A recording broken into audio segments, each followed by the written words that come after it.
Good morning class fourth student. आज हम व्याकरण सोपान में एक नया टॉपिक पढ़ने वाले हैं जिसका नाम है अनेकार्थी शब्द।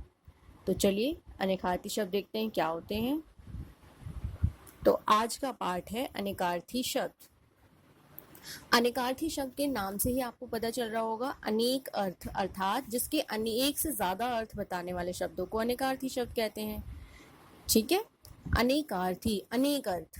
जैसे कि आपने देखा हो कुछ शब्द इस तरह के होते हैं जिसका एक शब्द एक ही होता है लेकिन अर्थ उसके एक से ज्यादा होते हैं।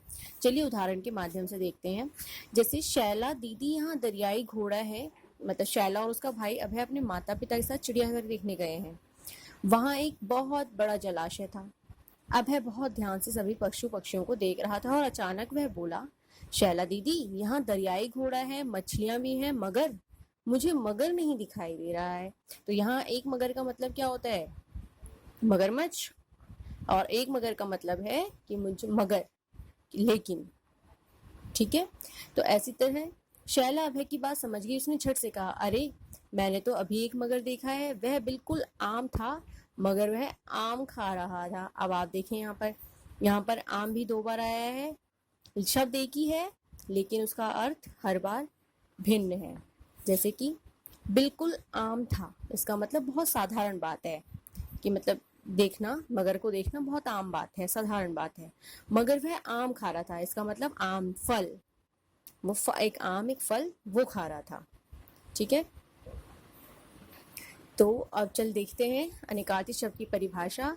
तो ऐसे शब्द जिनके एक से अधिक अर्थ होते हैं अनेकार्थी शब्द कहलाते हैं। और इसके कुछ अनेकार्थी शब्द इस प्रकार हैं। जैसे पर का अर्थ होता है पंख और लेकिन। कल, बीता हुआ दिन, अगला दिन, मशीन।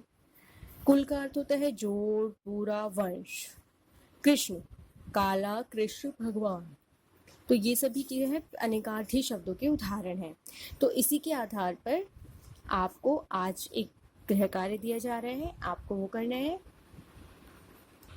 तो आज आपको गृह कार्य में इन दो प्रश्नों को हल करना है। पहला प्रश्न है, नीचे दिए गए वाक्यों में रेखांकित शब्दों का प्रयोग किस अर्थ में किया गया है? सही अर्थ पर गोला लगाना है आपको। जैसे कि परीक्षा में कम अंक आने के कारण मुदित उदास था। अब आपको यहाँ बताना है कि अंक यहाँ पर किसके लिए प्रयोग किया गया है, गोद के लिए या संख्या के लिए। इसी तरह महीने भर का राशन घट गया, तो घट जो शब्द है वो किसके लिए प्रयोग किया गया है, कम के लिए या घड़ा के लिए। इसी तरह आपको अन्य भी हल करने हैं। प्रश्न 2, नीचे दिए गए अनेकार्थी शब्दों के आपको अर्थ बताने हैं। जैसे इसके एक से ज्यादा अर्थ हैं तो वही बताना है। भूत का अर्थ क्या क्या होता है, कृष्ण का क्या क्या अर्थ होता है, उत्तर का क्या क्या होता है और कर का क्या क्या अर्थ होता है। तो आज की वीडियो के लिए इतना ही। धन्यवाद।